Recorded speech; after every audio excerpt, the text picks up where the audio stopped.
예, 우리 말씀 같이 보겠습니다. 창세기 3장 1절부터 6절 말씀. 그런데 뱀은 여호와 하나님이 지으신 들짐승 중에 가장 간교하니라. 뱀이 여자에게 물어 이르되 하나님이 참으로 너희에게 동산 모든 나무의 열매를 먹지 말라 하시더냐.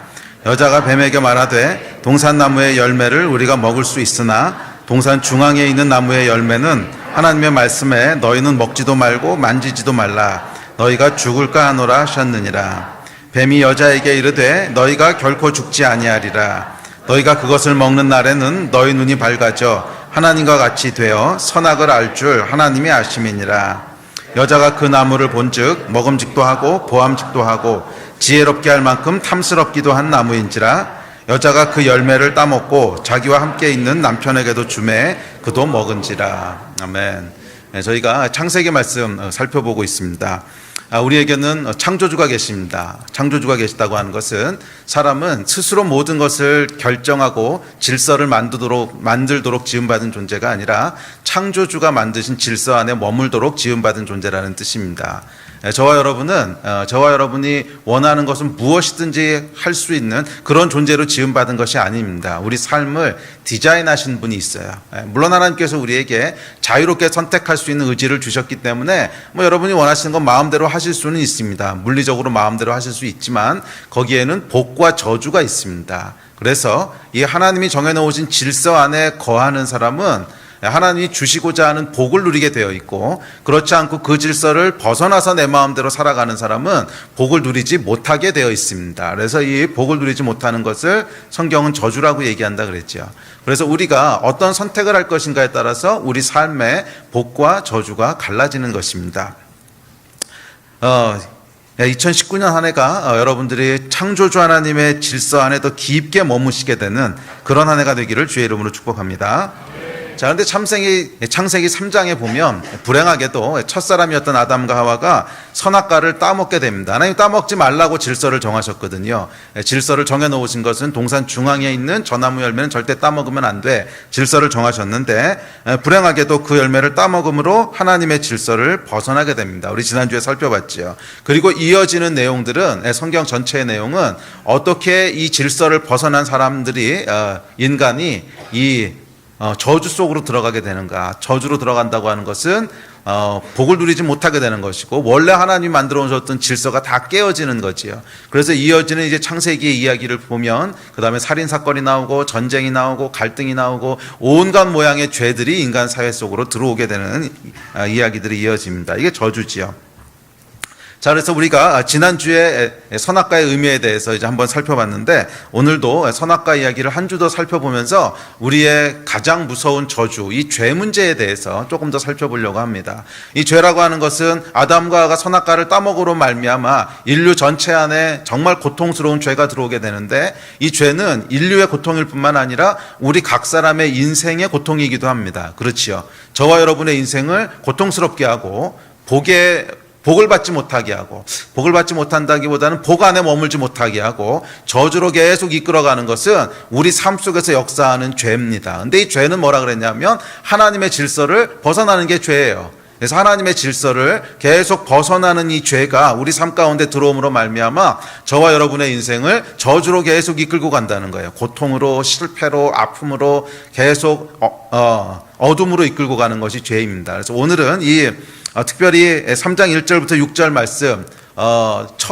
첫사람이었던 아담과 하와가 어떻게 이 선악과를 따먹게 되는가 하는 과정들을 살펴보면서 저와 여러분의 삶 가운데 죄가 역사하게 되는 과정들, 죄 프로세스들을 하나씩 따라가 보려고 합니다. 이 죄라고 하는 것은 여러분 어느 날 갑자기 우리 삶 가운데 불쑥 들어오는 것이 아니에요. 오늘 말씀을 자세히 묵상해 보면 죄라고 하는 것은 전혀 뜬금없이 여러분 삶 가운데 휙 하고 들어와서 우리 삶을 휘저어 놓고 우리 삶을 고통스럽게 만드는 것이 아니라 죄가 진행되는 과정이 있다는 거예요. 처음에 잉태돼서 그것이 마지막에 행동으로 나타나고 결과로 나타나게 되는 일련의 과정이 있습니다. 이 과정들을 살펴보는 것이 우리에게 도움이 됩니다. 죄가 어떻게 우리 삶 가운데 들어오게 되고 어떤 과정을 통해서 어떻게 우리 인생을 파괴하는가 하는 모습들을 살펴보는 것은 우리에게 큰 도움이 될 줄 믿습니다. 그래서 이 과정들을 중심으로 오늘 살펴보면서 특별히 각 단계마다 어떻게 우리가 죄의 문제를 대처해야 되는가,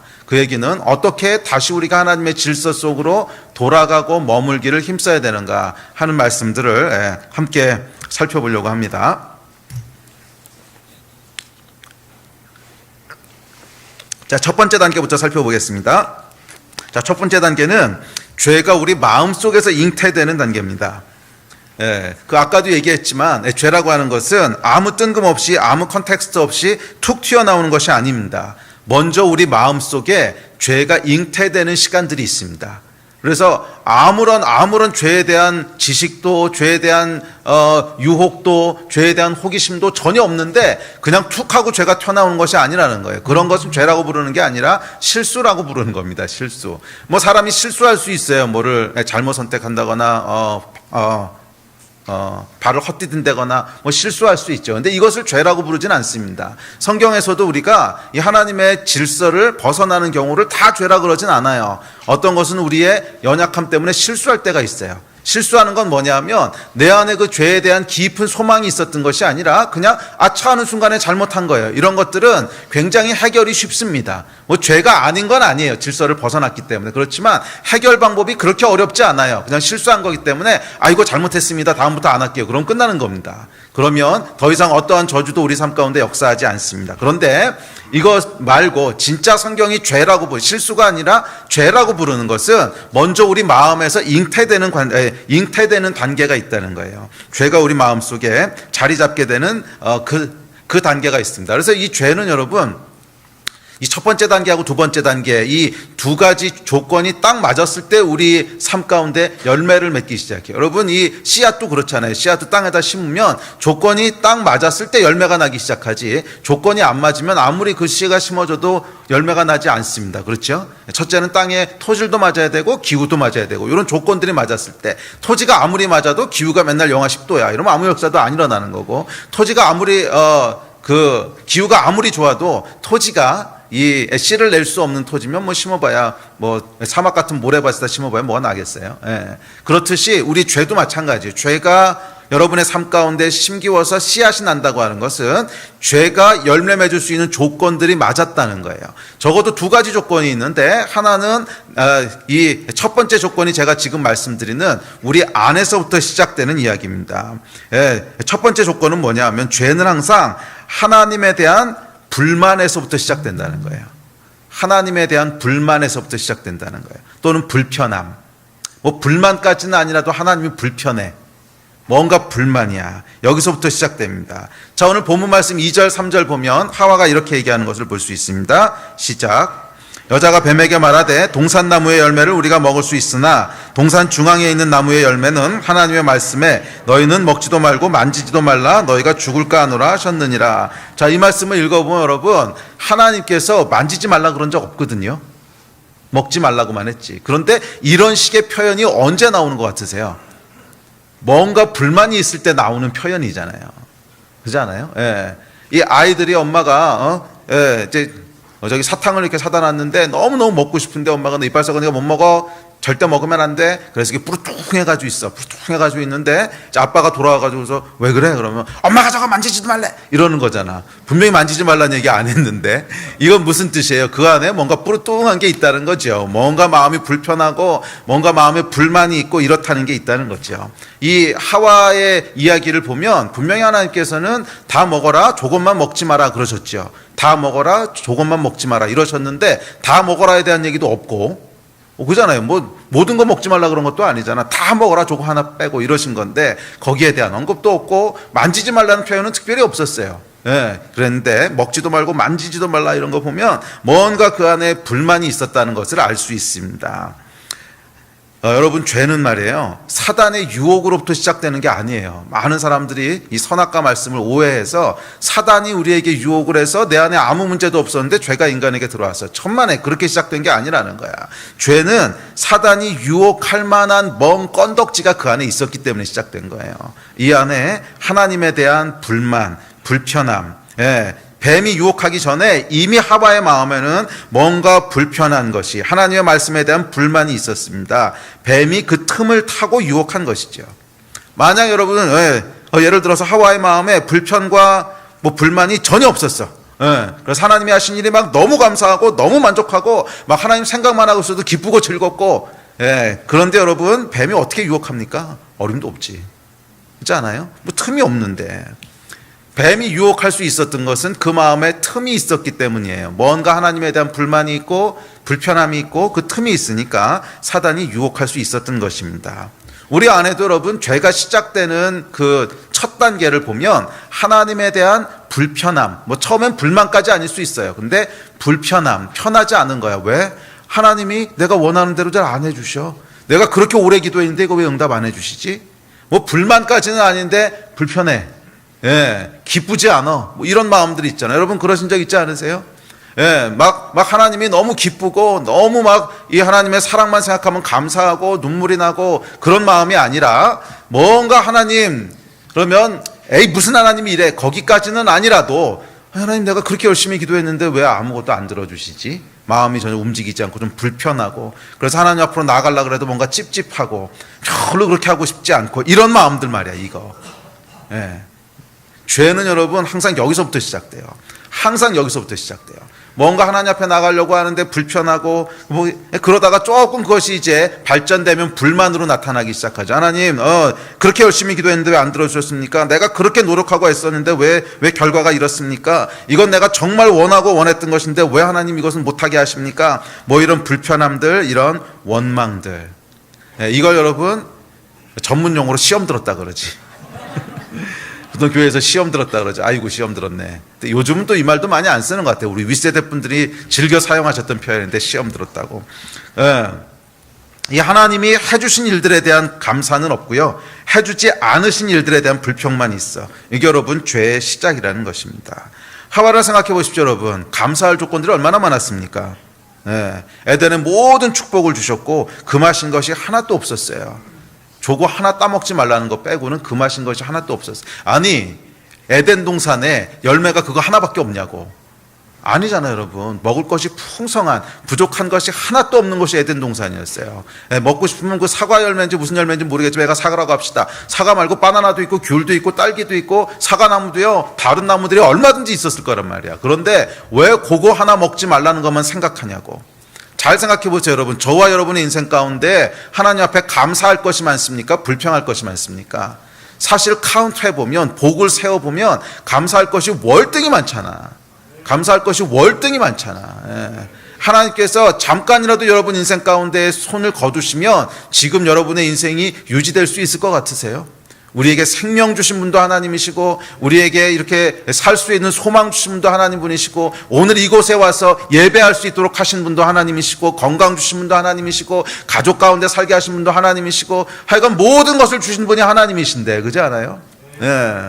이 공기와 물과, 공기는 요즘 좀 불편하긴 하다. 근데 이거 뭐 하나님 책임은 아닌데 하여간 감사할 것이 많습니까? 아니면 불평할 것이 많습니까? 사실은 감사할 게 100개, 1000개라면 불평할 건 하나, 두 개잖아.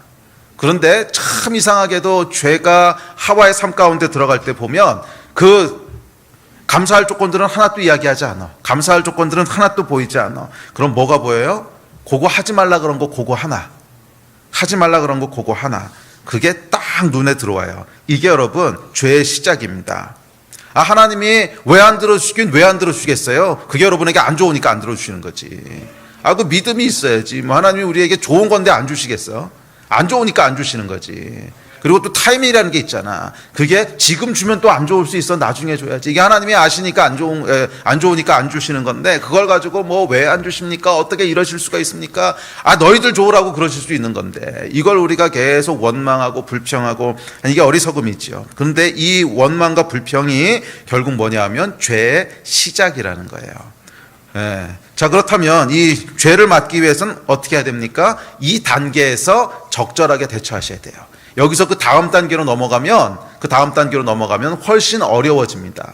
이 죄를 끊는 방법은 오늘 프로세스가 4개, 5개 나올 텐데 뒤로 갈수록 훨씬 어려워져요. 뒤로 갈수록 그냥 어려워지는 게 아니고 이렇게 어려워져요. 익스포넨셜리 어려워져요. 그래서 뒤에 가면은요, 막는 것이 불가능합니다. 진짜 뒤에 가면 막는 것이 불가능해요. 그래서 죄는 여러분 초기에 막으셔야 돼요. 초기에. 첫 번째 단계에서 막으셔야 돼요. 어디서 막아야 됩니까? 우리 마음이 불편할 때, 우리 마음에 불만이 있을 때, 특별히 하나님에 대한 불편함, 불만함이 있을 때, 불만이 있을 때 여기서 막으셔야 됩니다. 여기서 그게 가장 쉬워요. 네. 어떻게 막아야 됩니까? 여러분의 마음이 불편하고 불만이 있고 원망이 있고 하는 생각들, 부정적인 생각들을 계속 발전하지 못하도록 하셔야 돼요. 사람들이 생각하는 오해가 있습니다. 이건 정말 오해인데, 내 안에 돌아가는 생각이 그런 걸 어떻게 해요? 뭐 이런 말이야. 예. 아니, 생각이 그렇게 돌아가는 걸 어떻게 해요? 예. 그 말의 배후에는 뭐가 있냐면, 내 안에 돌아가는 생각들은 내가 어떻게 할 수 없습니다 라고 하는 게 있는데, 그렇지 않다는 거예요. 이게 여러분 정말 사단의 큰 거짓말이에요. 우리 안에 있는 생각들은 우리가 컨트롤할 수 있어요. 아멘. 우리 안에 있는 생각들은 우리가 컨트롤할 수 있어요. 그래서 하나님이 자유의지를 주신 거 아니야. 선악과를 주셔서 하나님의 질서도 깰 수 있는, 하나님이 정하신 질서까지도 깰 수 있는 능력이 여러분에게 있으신데, 내 안에 있는 생각을 왜 컨트롤 못한다는 거야. 이게 거짓말이지. 컨트롤할 수 있어요, 여러분. 부정적인 생각은 여러분, 계속 여러분들이 그 부정적인 생각에다가 물 주고 씨앗 주고 계속 심어가지고 키운 거지, 그게 저절로 확산된 게 아니란 말이에요. 부정적인 생각이 올 때 계속 부정적인 생각을 붙잡고 묵상을 하잖아. 거기에 이제 살을 붙이고 막 뿌리를 내리고 계속 그거를 묵상하고 먹을 거 주고 키우고 물 주고 막 이래가지고 이따만하게 만드는 거잖아요. 그게 여러분 우리 생각 속에서 우리가 키우는 거야. 이거 끊을 수 있습니까? 없습니까? 있어요. 그 생각 안 하면 돼. 목사님, 그 생각이 제가 나서 하는 게 아니고요, 그냥 드는데요. 그럼 다른 생각을 해. 그 생각 할 수 없도록 다른 생각을 하라고. 할 수 있단 말이에요. 이게 여러분 훈련으로 돼요. 근데 그냥 우리가 안 된다고 손을 놓고 있어 버리기 때문에 결국 저와 여러분의 삶 가운데 저주가 들어오게 되는 거예요. 생각을 여러분 계속 발전시키지 마십시오. 여기서 끊어야 돼요. 여기서 끊어야 돼요. 그 생각을, 부정적인 생각, 불편한 생각 계속 발전시키지 마시고 거기서 멈추고 끊으십시오. 이 방어선에서 실패하면 그 다음은 훨씬 어려워집니다. 이 부정적인 생각을 끊는, 부정적인 생각을 끊는 아주 좋은 방법은 성경에서 이렇게 얘기합니다. 데살로니가전서 5장 18절. 자, 시작. 범사에 감사하라. 이것이 그리스도 예수 안에서 너희를 향하신 하나님의 뜻이니라. 범사에 감사하라고 했어요. 언제 감사하라고? 범사에, 모든 일에 감사하라는 거예요. 언제든지 감사하라는 거예요. 그래서 여러분 부정적인 생각을 끊는 방법은 뭐냐면 긍정적으로 계속 감사하시라는 거예요. 계속 감사할 생각들을 찾으시라는 거예요. 그래서 우리가 부르는 찬송가에도 너의 받은 복을 세워보라 그러잖아. 계속 하나님이 행하신 좋은 것들을 생각하고 계속 하나님이 행하신 좋은 것들을 나누고 내 안에도 이 하나님이 행하신 감사한 일들에 대한 것을 물 주고 비료 주고 그래서 키우셔야지, 부정적인 생각에다가 계속 물 주고 양식 주고 이래서 키우시면 안 된다는 거야. 그래서 적극적으로 그냥 그 생각을 끊으려고만 하지 말고 적극적으로 감사한 것들을 계속 고백하고 생각하십시오. 하나님이 행하신 좋은 일들을 계속 생각하십시오. 아멘. 그렇게 할 때 우리 안에 부정적인 생각들이 자리 잡을 수 없게 할 수 있다는 거예요. 맞아요. 우리 마음이 아무것도 없는데 부정적인 생각을 안 하려고 빼내는 건 굉장히 어려워요. 왜? 진공이 되니까. 이거 빼내면 뭔가 다른 생각이 들어와야지. 사람이 잘 때 빼고는 아무 생각도 안 하고 있을 수는 없잖아. 뭔가 계속 생각이 돌아간단 말이에요. 그래서 이거를 아무 생각도 안 하면서 이걸 빼내면은 또 다른 부정적인 생각 계속 들어와. 그래서 이것은 여러분 빼내는 게 아니고 밀어내야 돼요. 좋은 생각, 감사한 생각, 그것을 계속 내 안 가운데 묵상하고 되씹고 되풀이하고, 그래서 다른 생각들이 자리 잡지 못하도록 하면 되는 거 아니야. 하실 수 있어요. 아멘. 우리 같이 한번 해봅시다. 이거 할 수 있다. 시작. 할 수 있다. 생각을 컨트롤하실 수 있어요. 아멘. 속지 마세요. 생각 컨트롤할 수 있어요. 계속 부정적인 생각, 안 좋은 생각이 돌아다니는 것을 그냥 놔두지 마시고 감사할 것들을 계속 생각하세요. 감사할 것들을 계속 생각하세요. 목사님, 그래도 그게 잘 안 되는데요. 감사할 생각이 잘 안 떠올라요. 그래서 또 성경이 이렇게 얘기합니다. 자, 시작.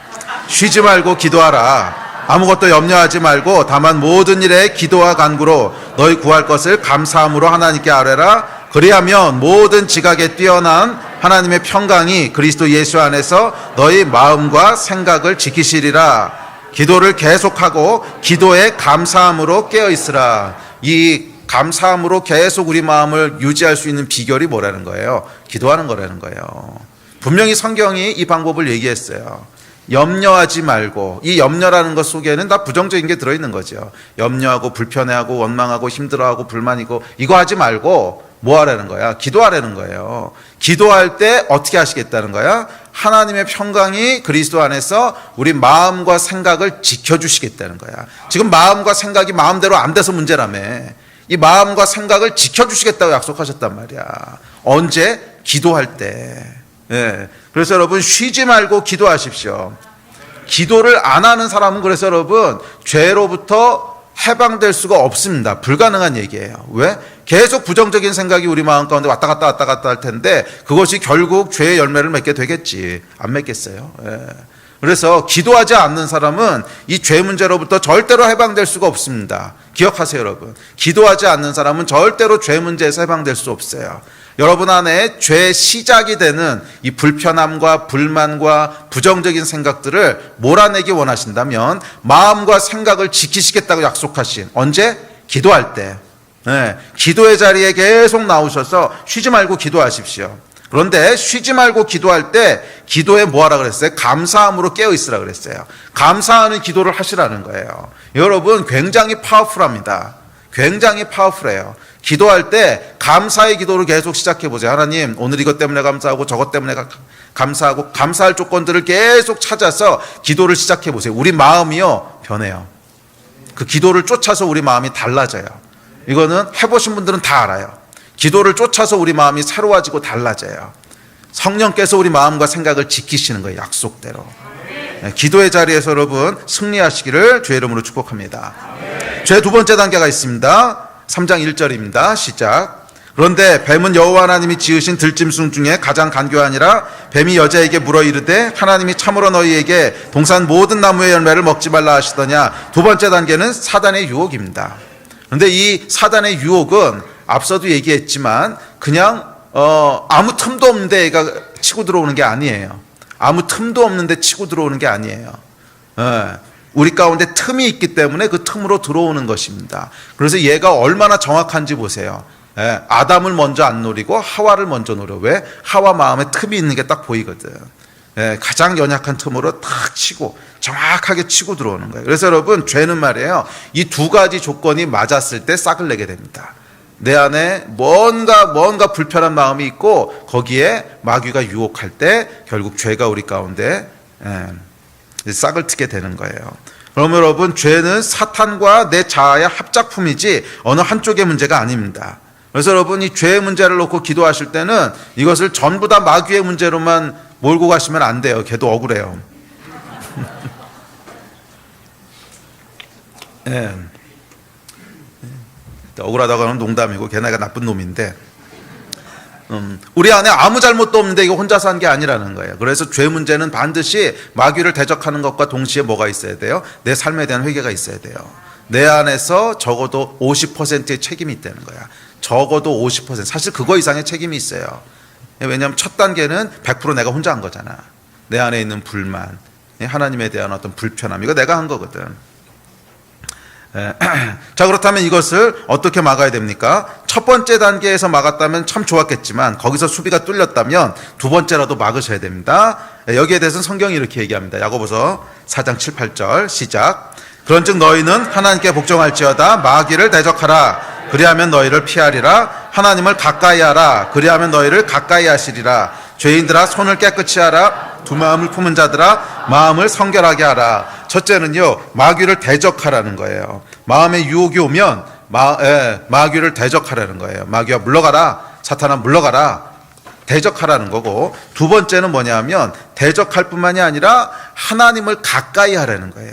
하나님을 가까이 하라는 거예요. 여러분, 마귀의 유혹으로부터 우리가 승리할 수 있는 비결은 마귀를 멀리하고 하나님을 가까이 하는 것입니다. 그래서 여러분이 하와가 선악과 따먹을 때 보면 그 옆에 하나님이 안 계세요. 그러니까 이 하나님으로부터 멀어져 있을 때 꼭 그 사고를 친다는 거야. 그래서 하나님과 가까이 머물기를 힘쓰십시오. 마귀를 멀리 하시고 어둠의 일들을 계속 멀리 하시고, 하나님과 가까이 있기를 계속 힘쓰십시오. 어떻게 하나님과 가까이 있습니까? 기도의 자리, 말씀 읽고 묵상하는 자리, 예배의 자리, 또 믿음의 형제들과 교제하는 자리, 이런 자리들을 계속 더 사모하시고, 근데 우리가 뭐 일하면서 항상 그렇게 할 수는 없지만 그럼에도 불구하고 이것이 정기적으로 우리 삶 가운데 계속 자리 잡고 있어야 되고, 그 자리가 저와 여러분의 영을 계속 깨우는 자리가 되셔야 돼요. 그래서 이런 시간이 없이 여러분 아마 특별히 형제분들 같은 경우에 이제 그런 경험들 해보시지 않으셨어요? 뭐 회사 일이 너무 바빠가지고서 한 2주 정도를 교회도 못 나오고 셀도 못 나오고 뭐 기도도 물론 못 하고 막 철야 작업하듯이 막 몰아붙여서 한 2주나 한 3주 정도, 3주까지 갈 것도 없어. 2주만 딱 그렇게 가면요, 여러분 온갖 죄의 유혹들이 다 들어오는 거 아세요? 해봤잖아. 뭘 안 해본 것 같지 그러고 있어. 이 영적인 감각이 쫙 없어지면서 내가 언제 교회 다녔나 뭐 이런 상태가 되잖아요. 이게 여러분 금방이에요. 한 2주 3주만 정말 넉놓고 있으면, 그래서 주일 예배도 안 나오고, 그다음에 뭐 아침마다 말씀 묵상하고 기도하는 것도 전부 다 넘어가고, 그다음에 셀 모임도 안 나오고, 그래서 2주 3주만 아무런 영적인 액티비티 없이 쭉 한번 가보세요. 과연 영적으로 살아남을 수 있나? 없어요. 다 죽어요. 다 죽어요.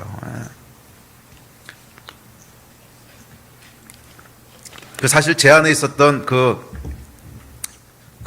고민도 그거였어요. 지금은 뭐 그런 얘기하는 사람 저런 많지 않은데, 한 10년 전, 15년 전까지만 해도 목회할 때 저한테 찾아와서 그렇게 얘기하는 사람도 있어요. 진짜로 진지하게. 아니, 목사님, 세상에 빛이 되라며요. 세상 속에서 선한 영향력을 미치라며요.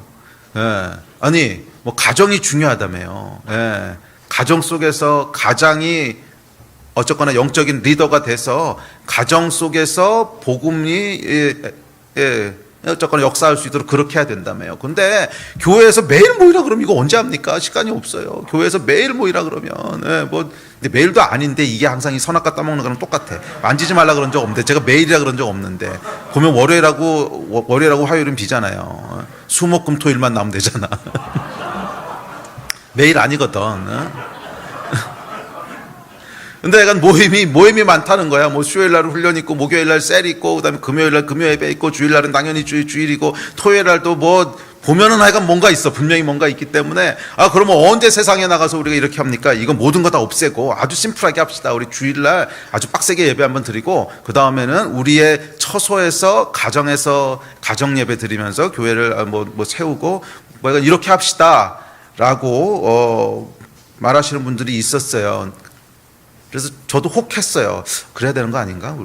우리가 교회에서 너무 많은 시간을 보내면 결국 세상에서 언제 빛과 소금의 역할을 하지? 그랬는데 해보니까 결과가 어떻게 되는 줄 아십니까? 다 죽어, 다. 아무도 그 안에서 살아남는 사람이 없어. 뭐 아무도는 좀 과장이다. 이 교회에서 그런 어떤 영적인 것들을 계속 제공받지 않고 스스로의 힘으로 그 세상 한가운데서 기도하고 말씀 보고 하면서 살아남을 수 있는 사람은요, 진짜 10명에 1명도 안 돼요. 아예 없는 건 아니야. 아예 없는 건 하실 수 있는 분들이 분명히 있어요.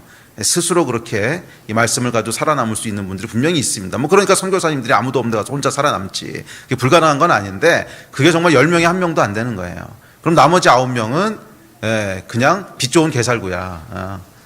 교회에서 모임을 줄이고 세상에서 그 시간에 세상에서 빛과 소금의 역할을 합시다. 아니야. 교회에서 모임을 줄이고 그 시간에 세상에서 놀아.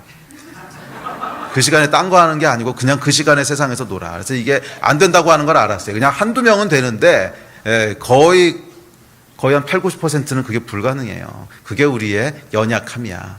그래서 결국 어떻게 할 수밖에 없냐 하면 하나님을 가까이 할 수 있는 자리로 계속 힘써서 나와야 돼요. 안 그러고는 여러분 서바이브 못 하잖아요.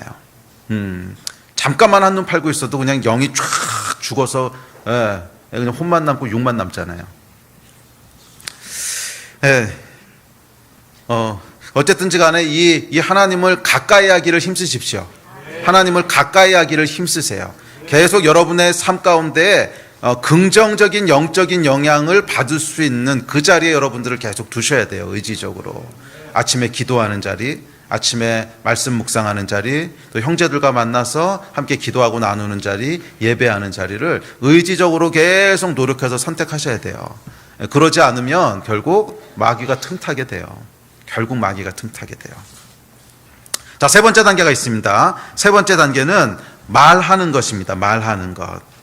이 하와가 스스로 하나님에 대한 불만을 말하기 시작합니다. 말을 하기 시작해요. 말은 여러분 정말 중요합니다. 제가 올해 이 말에 대한 것들을 벌써 몇 번째 설교하는데, 죄 단계에 보면 항상 중간에 부정적인 것을 말하고 불평하고 원망하는 말을 하는 단계가 있어요. 이 단계가 없이 일어나는 것은 본 적이 없어요. 항상 죄는 말이라고 하는 단계를 거쳐서 일어납니다. 그냥 이 안에 뭐 부정적인 생각이 있고 뭐 불편한 생각이 있다가 어느 날 아무도 모르고 있는데 빵 하고 터지면서 죄가 일어나는 게 아니고, 그 중간 단계로 반드시 뭐가 있냐면 내 안에 있었던 이 불편함, 불만, 원망, 원통함 뭐 이런 것들이 계속 발전을 하는 거야, 내 안에서. 예. 이걸 해결 안 하고 있으면 마귀가 계속 거기다 기름 붓거든. 계속 기름 붓기 때문에 이것이 점점 커집니다. 점점 커져서 이제 나중에는 그것이 말로 나오게 됩니다. 부정적인 말, 불평하는 말, 원망하는 말, 반역하는 말, 이런 말들이 나오게 돼요. 그런데 여러분 기억하셔야 될 것은, 우리가 마음속에서 뭔가 돌아가는 거랑 그게 말로 나오는 것은 완전히 다른 얘기라고 하는 것을 아셔야 됩니다. 말은 여러분 영적인 거예요. 말은 영적인 거예요. 우리 안에서 어떤 부정적인 생각이 돌아다닐 수도 있고, 어떤 의문이 일 수도 있고, 하나님 왜 그러시지? 뭐 의문은 가질 수 있어요. 사람인데 어떻게 의문을 안 가지겠어요? 분명히 기도했는데 왜 하나님 응답 안 하시지? 이 생각을 어떻게 안 하겠어요? 당연히 하겠지. 예. 이제 그러고 나서 그 다음에 계속 그것을 부정적으로 가지 말고 이제 감사해야 되는 건데, 하여간 뭐 이런 생각들은 돌아다닐 수 있어요. 그런데 그것이 말로 딱 뱉어서 나오는 순간, 그 순간에 그것이 실체가 되는 거예요. 실체가 된다는 말보다는 그 순간에 그게 결정이 되는 거예요. 결정이. 네. 그러니까 내 안에서 생각이 돌아다닐 때는 아직 결정된 게 아니야. 왜 이러시지? 아니야, 그래도 좋으신 분일 거야. 근데 왜 이해를 못 하겠지? 아니야, 그래도 하나님 뭔가 있으실 거야. 내 안에서 생각이 계속 돌아다닐 때는 결정된 게 아니야. 그냥 내가 여러 가지 것들을 지금 물어보고 있는 단계인 거지. 이게 뭐지? 그러고 있는 거지. 그런데 말로 뱉어지는 순간 그것은 기정사실이 돼버리고, 말로 뱉어지는 순간 그것은 딱 결정이 되는 거예요. 네, 원망, 반역. 반역은 여러분, 물론 이 반역하고 원망하고 하나님한테 대적하는 것들은 마음에서부터 시작이 되지만, 그것이 반역으로 딱 결정나는 순간은 언제인 줄 아세요? 입을 열어서 말하는 순간이에요. 물론 마음에서부터 시작이 되지만 그것이 딱 결정되는 순간은 입을 열어서 말하는 순간이에요. 여러분, 말을 조심하십시오. 말을 조심하세요. 그래서 이 사단이 하와를 유혹할 때 보면 계속 어떤 방식으로 유혹하는지 아세요? 예. 자기가 다 말해주지 않아. 하와가 말하게끔 유도를 하지. 계속 하와가 말하게끔 유도를 합니다. 그래서 어서 말해봐. 계속 유혹하는 거예요. 그래서 말을 뱉도록 만드는 거지. 성경이 뭐라고 얘기합니까? 성경이 이렇게 얘기합니다. 시작. 우리가 다 실수가 많으니 만일 말에 실수가 없는 자이면 곧 온전한 사람이라 능히 온 몸도 굴레 씌우리라. 우리가 말들의 입에 재갈 물리는 것은 우리에게 순종하게 하려고 그 온몸을 제어하는 것이라. 또 배를 보라. 그렇게 크고 광풍에 밀려가는 것들을 지극히 작은 키로서 사공의 뜻대로 운행하나니 이와 같이 혀도 작은 지체로 돼 큰 것을 자랑하도다. 보라, 얼마나 작은 불이 얼마나 많은 나무를 태우는가. 혀는 곧 불이요 불의의 세계라. 혀는 우리 지체 중에서 온몸을 더럽히고 삶의 수레바퀴를 불사르나니 그 사르는 것이 지옥불에서 나느니라. 그러므로 생명을 사랑하고 좋은 날 보기를 원하는 자는 혀를 금하여 악한 말을 그치며 그 입술로 거짓을 말하지 말고. 성경이 여러분 말에 대해서 뭐라고 얘기하는지 심각하게 들어보십시오. 우리 말이에요, 우리 삶의 수레바퀴를 온통 다 불태워버린대. 삶의 수레바퀴라고 하는 그 당시에 수레바퀴는 이렇게 움직이고 굴러가게 하는 굉장히 중요한 교통수단이었죠. 그러니까 우리 삶이 굴러가게 하는 것들을 다 태워버린다는 거야. 삶이 움직이지 못하게 한다는 거야. 예. 근데 마치 뭐 같냐면 지옥불 같다는 거예요. 여러분, 우리의 혀가, 우리의 입이 무엇을 말하느냐에 따라서 여러분 삶이 지옥불에 통째로 타버릴 수 있다는 거예요. 기억하셔야 됩니다. 예, 지옥불에서 통째로 타버릴 수 있다는 거예요. 말에는 여러분 분명한 영적인 능력이 있습니다. 말에는 분명한 영적인 능력이 있어요. 예, 그래서 우리가 기도할 때 그 기도가 이루어지잖아. 부정적인 것도 마찬가지라는 거야. 부정적인 그 버전의 기도라는 거야. 계속 여러분들이 원망하고 불평하고 하는 것은 하나님께 기도하는 것이 있다면 원망하고 불평하고 하는 것은 지옥에다 대고 기도하는 거라는 거예요. 거짓말하고 원망하고 불평하고 계속 그러는 것들은 지옥에다 대고 기도하는 거라는 거야. 이게 얼마나 무서운 건지를 잘 생각하세요. 하늘에다 기도할 것인가 지옥에다 기도할 것인가. 하늘에다 기도하는 사람은 하늘로부터 하나님의 복이 내려오겠지만 지옥에다 대고 기도하는 사람은 지옥불이 타고 들어온다는 거예요. 그래서 삶을 다 태워버린다는 거야. 말에 있어서 여러분, 말을 온전히 제어할 수 있는 사람이라면 그 삶은 복된 인생이 될 겁니다. 부정적인 말을 하지 마십시오. 자, 그렇다면 여기서는 어떻게 대처해야 되는가? 만약 앞에 두 단계가 뚫렸다면 여기서라도 막으셔야 돼요. 뒤로 갈수록 어려워진다 그랬죠. 앞이 훨씬 쉽습니다. 이 세 번째 단계까지 오면 이제 굉장히 어렵습니다. 하지만 어렵더라도 반드시 여기서 끊으셔야 돼요. 요 네 번째 단계부터는 제가 목회하면서 또 제 삶을 거치면서 보니까 네 번째 단계부터는 자력으로 막는 것이 불가능해. 그때부터는 이제 없어, 방법이. 여기가 마지막이에요. 여기가 마지막이에요. 입에서 말이 나오려고 하면 손으로 입을 틀어 막아서라도 하여간 여기서 막으세요. 자꾸 입이 그러는다고 꼬매버리더라도 하여간 막으세요. 여기서 막지 않으면 지옥불이 기다리고 있다는 거야. 일단 여러분, 말까지 진행되면 그 다음 단계, 네 번째 단계, 다섯 번째 단계는요 그냥 오토매티컬리 따라옵니다. 그 다음에 어떻게 제어할 수가 없어요. 여기서 뱉어지고 나면 그 다음에는 제어가 안 돼요. 그냥 쭉쭉쭉 흘러가 버려요. 이 말이라고 하는 게 진짜 무서워요. 말이라고 하는 게 진짜 무서워요. 조금 극단적인 예지만 여러분 이런 거 생각해 보세요. 옛날 조선시대나 고려시대 때 반란을 꿈꾸는 자들 있잖아. 왕을 반역을 해가지고서 왕을 뒤집어 엎으려고 하는 사람들이요. 마음속으로 계속 저 왕은 내가 언제 한번 뒤집어 엎어야 되는데 저러고 있으면 나라가 망하는데 이 마음이 계속 돌아간다고 해서 무슨 일이 생기는 건 아닙니다. 지 혼자 생각하는 거지 뭐 그게 무슨 일이 생기겠어. 마음속에 아무리 내가 언젠가는 저거 뒤집어 엎고 반란을 일으킬 거야. 뭐 그래도 아무한테도 얘기 안 하고 있으면요. 그건 아무 문제가 될 게 없어요. 그 다음으로 진행이 되지 않아. 그냥 자기 안에서 부글부글 끓는 거지. 그런데 한 사람에게라도 이 얘기를 했을 때는요. 막을 수가 없습니다. 그 다음에 한 사람에게라도 반란을 하는 게 좋지 않을까? 이 얘기를 하는 순간 결국 반란 끝까지 가서 이 사람이 잡혀 죽든지 왕이 되든지 둘 중 하나가 돼야지 말을 하고 나면 거기서 멈출 수가 없어요. 그렇잖아요, 여러분. 우리가 이 역사의 예를 보면 다 알고 있잖아요. 누군가에게 얘기한 순간부터 그것은 그냥 쭉 오토매티컬리 끝까지 진행되는 거지 중간에 멈출 수가 없어요. 이제는 내 의지를 떠난 거야. 내가 막고 싶다고 막을 수 있는 게 아니라는 거야. 그 말에 영향력들이 있기 때문에 이미 다른 사람에게 이 영향력이 옮겨갔고 그 사람 안에서 또 뭔가가 진행되고 있고 이게 내 힘으로 컨트롤할 수 있는 게 아니라는 거예요. 그래서 진짜 믿을 만한 사람이야. 진짜 믿을 형제 막 피를 나는 사람한테 우리가 이 나라를 새롭게 해야 되지 않겠나. 이 얘기를 딱 하는 순간 이거는 끝까지 가는 겁니다. 끝까지. 그렇지 않아요? 새롭게 해야 되지 않겠나. 그리고 그 다음날 만나서 물르자. 없었던 걸로 하자. 뭐 이런다고 되는 게 아니라는 거야.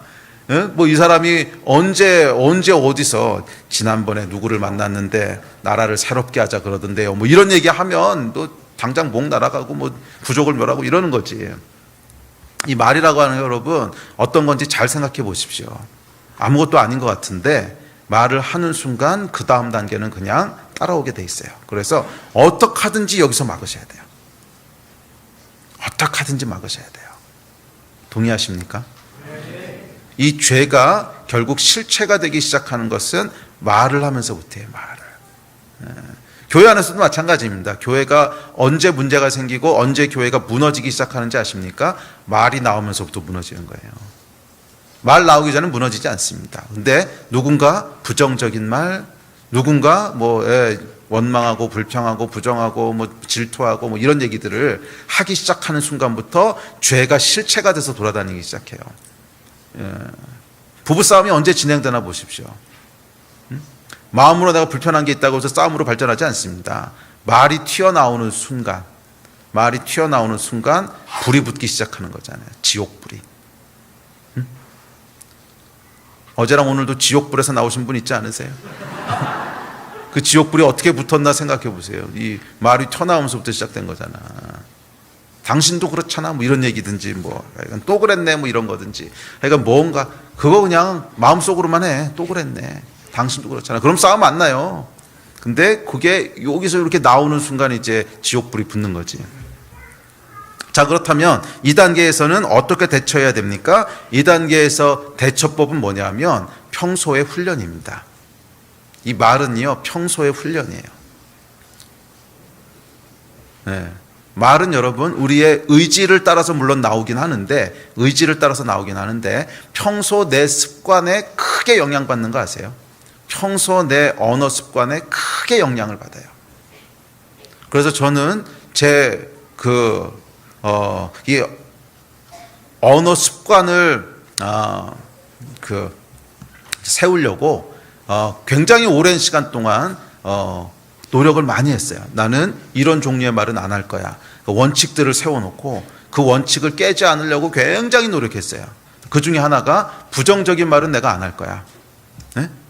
진짜로 문제가 있는 게 있어도 누군가 문제가 있으면 딴 사람이 다 얘기하게 돼 있어. 나는 안 할 거야. 아무리 중요한 거라고 해도 중요하면 중요한 만큼 누군가 그 얘기 해요. 내 입으로 꼭 얘기 안 해도 중요하면 중요한 만큼 누군가 그 얘기 한다고. 근데 미안하지만 아무리 중요해도 결국 부정적인 얘기하는 사람은요, 그 말에 대한 상은 없어요.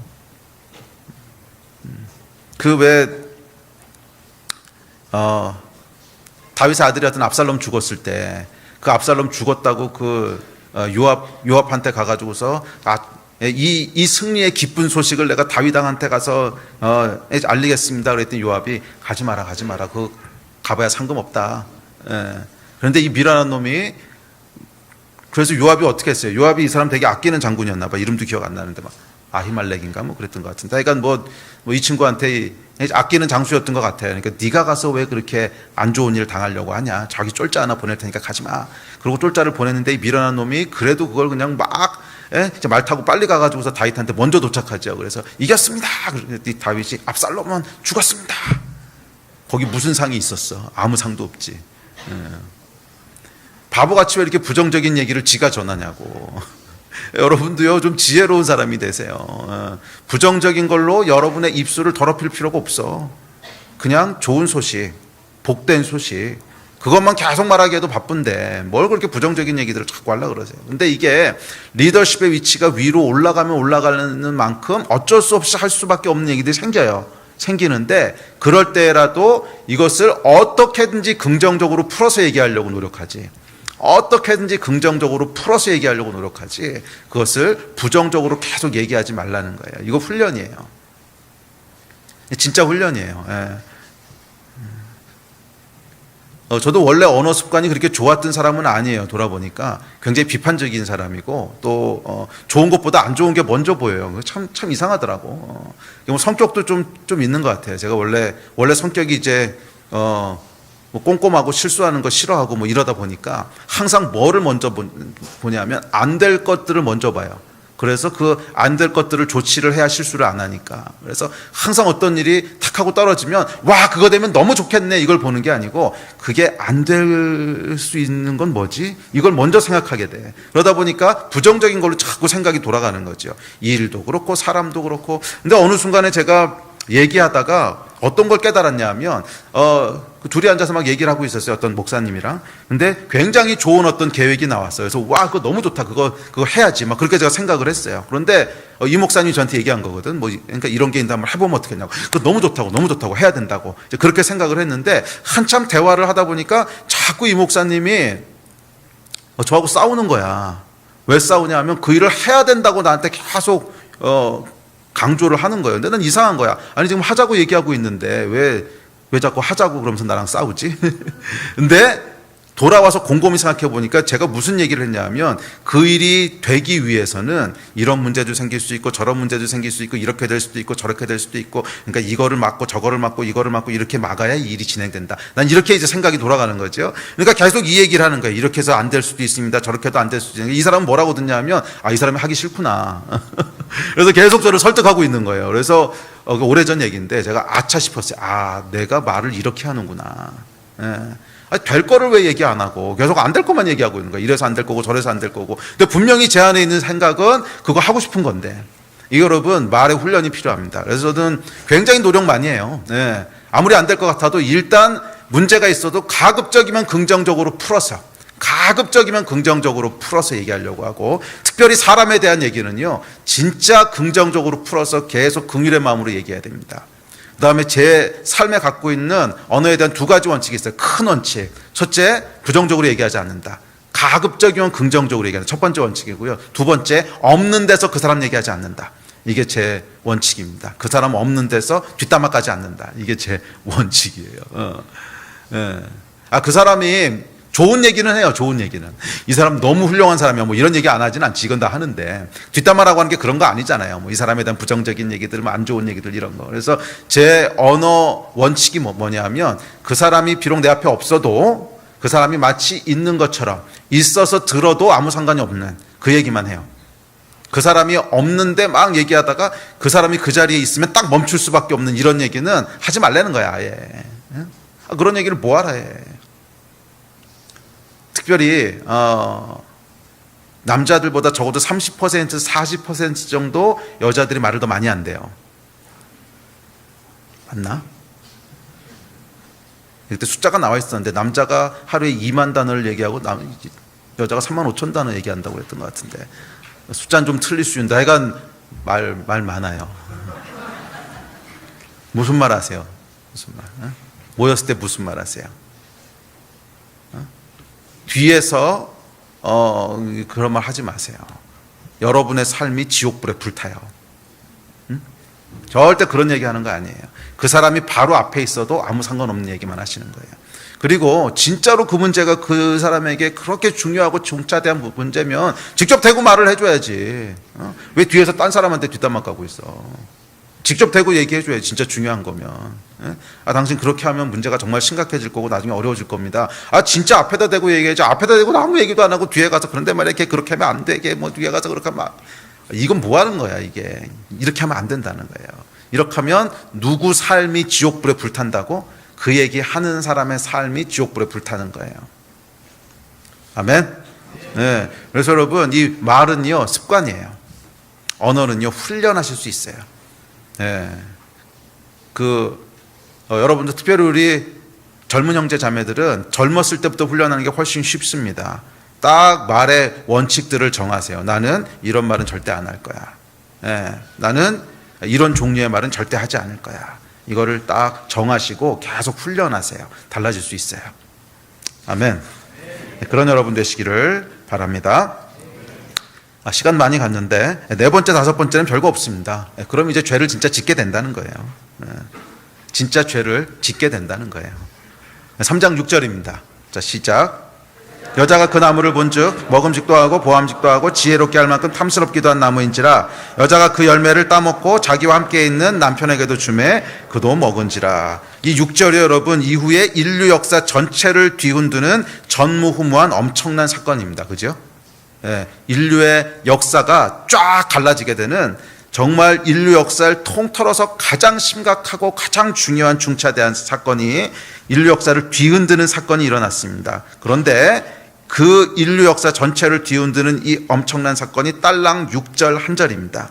그저 먹음직도 하고 보암직도 하고 지혜롭게 할 만큼 탐스럽고 그래서 먹었다는 겁니다.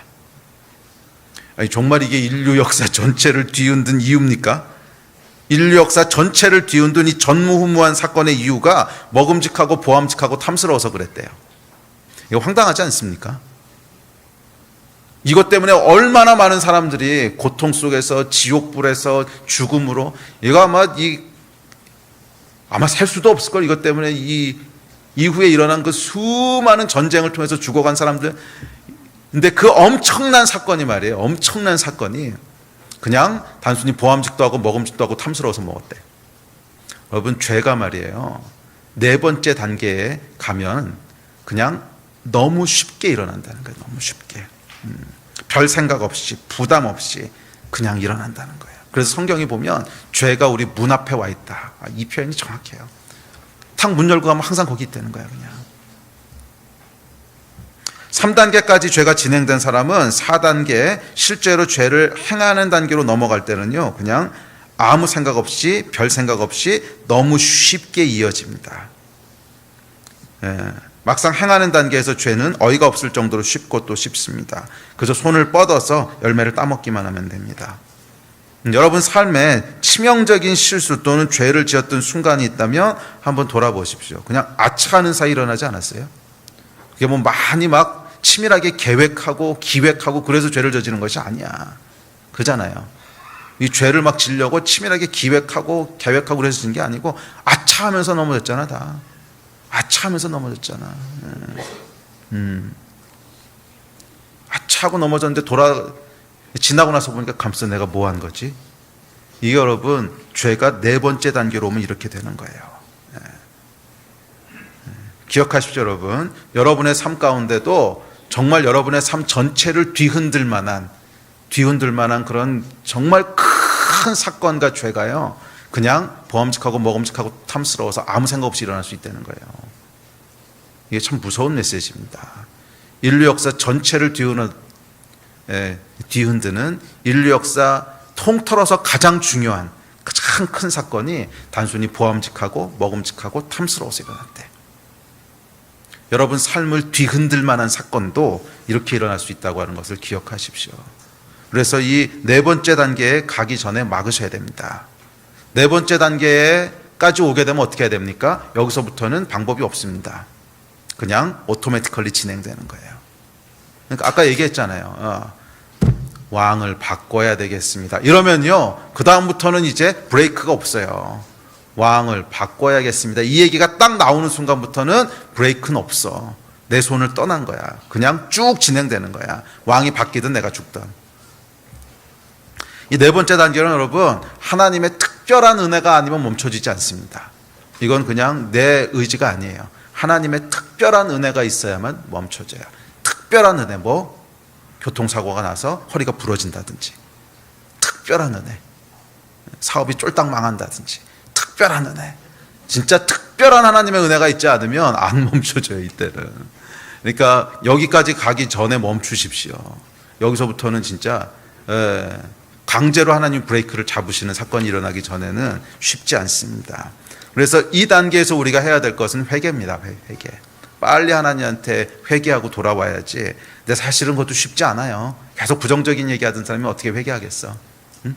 여기서 회개가 나오려면 진짜 머리가 깨지든지 이건 특별한 은혜가 있어야 회개가 나오지. 계속 부정적인 말 다 뱉고 이것까지 한 사람이 회개가 쉽게 나오겠습니까? 그 전에 막아서신 여러분 되시기를 주의 이름으로 축복합니다. 우리 예배팀 나오십시오. 자, 마지막 5번째 단계가 있는데 그건 뭐냐면 나만 먹은 게 아니고 딴 사람한테도 권한다는 거야. 이게 죄의 아주 중요한 특징입니다. 나만 죄 짓는 게 아니고요, 딴 사람도 권하는 거예요. 왜? 나만 그러고 있으면 부담스럽잖아. 나도 그러고 쟤도 그러고 다 같이 해야지 편하지. 죄는요 항상 자기가 짓고 나면 딴 사람한테 권하게 돼 있습니다. 그래서 처음에는 그게 죄야, 잘못된 거야, 그러다가 1명, 2명, 3명 그러기 시작하면 나만 그랬나? 쟤도 그랬는데 그러다가 더 많아지기 시작하면 원래 그런 거야. 이렇게 되는 게 죄예요. 우리 사회 가운데 여러분 죄가 확산되어 들어왔던 것들 보면 다 이렇게 들어옵니다. 혼전 순결에 대한 문제, 또 젊은이들 동거하는 문제, 동성애 이슈 다 똑같잖아요. 다 똑같잖아. 응? 처음에는 그거 뭐 죄야 뭐 그래 숨기고 이러다가 한 명 두 명 그러기 시작해. 그러면 뭐 나도 그러고 쟤도 그러는데 뭐 그러다 그게 왕창 드러나. 그러면 그게 원래 그런 거야. 그게 원래 맞는 거야. 아니 결혼하기 전에 그 동거하고 좀 살아봐야 알지. 뭐 그게 맞는 거야. 똑같이 이 패턴을 밟아요. 동성애도 똑같아요.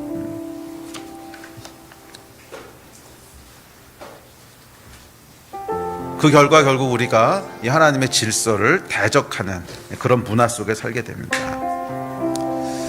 그래서 이 조금 조심스럽긴 하지만 제가 목회하면서요 발견한 게 하나 있어요. 신앙에 대해서 뭔가 좀 삐딱한 질문들을 가지고 계신 분들이 있거든요. 삐딱한 질문들을 가지고 계신 분들이 있는데 그분들을 이렇게 깊게 대화를 나눠보면 10명 중에 9명은요 그것이 진짜로 궁금해서 그러는 게 아니야. 10명 중에 9명은 그 안에 뭐가 있어. 응?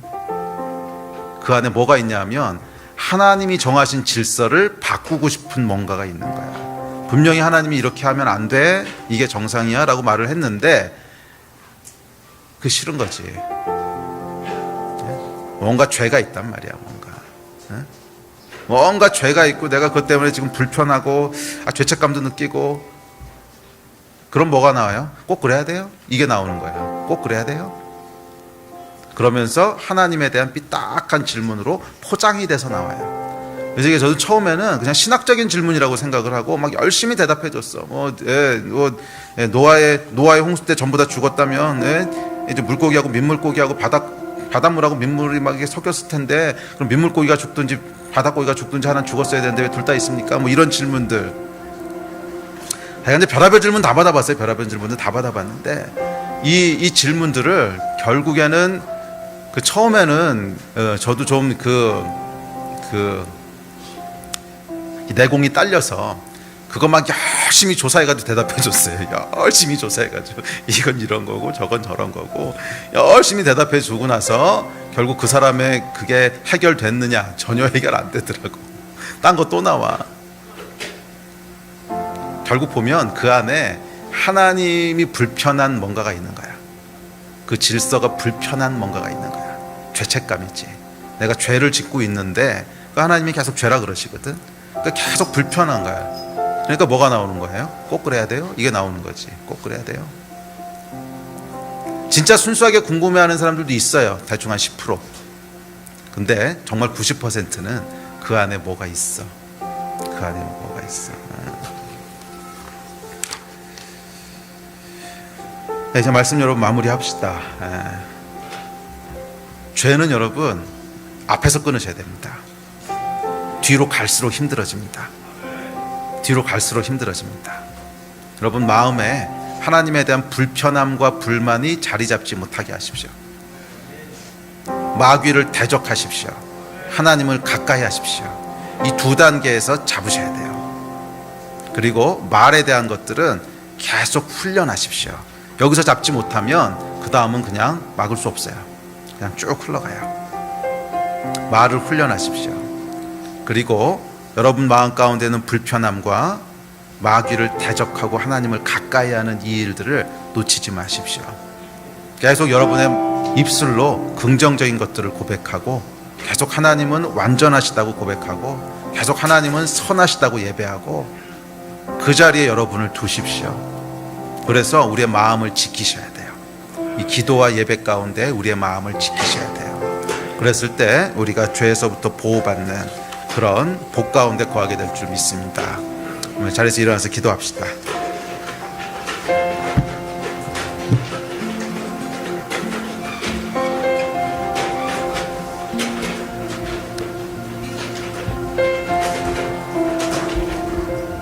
우리 한 2, 3분 정도 기도할 때 특별히 여러분 마음 가운데 불편한 마음들, 불만들, 하나님에 대해서 불편하거나 불만, 불만까지는 아니라도 불편함, 이거 왜 하나님이 안 해주시지? 나한테 왜 이러시지? 그런 마음들이 있다면 오늘 의지적으로 하나님 앞에 고백하십시오.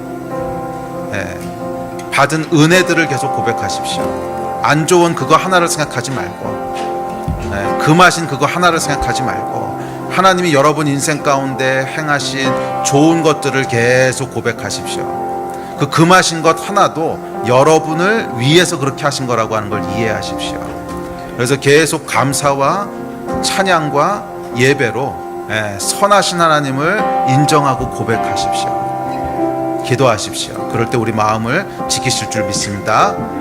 우리 한 1, 2분 정도 소리내서 기도하실 때 우리 안에 있는 모든 불편함들이 감사 가운데 떠나가게 해달라고 기도하시고, 하나님의 선하심을 계속 고백하고 우리가 받은 복에 대해서 계속 기도합시다. 기도하시겠습니다.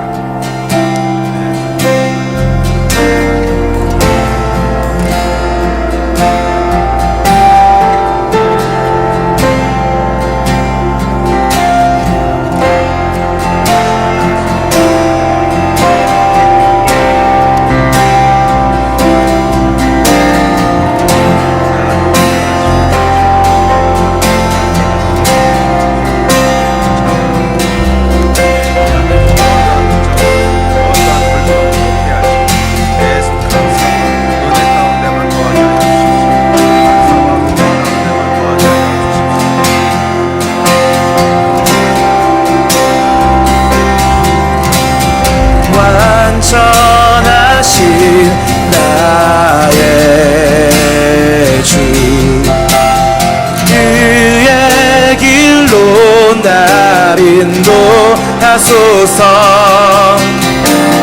하신 모든 일 주님의 영광 다 경배하리이다. 완전하신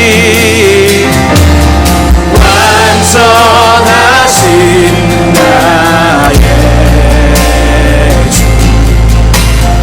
그의 길로 날 인도하소서. 하신 모든 일 주님의 영광 다 경배합니다. 예배합니다. 찬양합니다. 주님만 날 다스리소서. 예배합니다. 찬양합니다. 주님 홀로 높임 받으소서. 완전하신 나의 주, 완전하신 나의 주, 그의 길로 날 인도하소서. 하신 모든 일 주님의 영광 다 경배합니다. 예배합니다.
하나님, 저희가 마귀를 멀리하고 하나님을 가까이 하기를 기뻐합니다.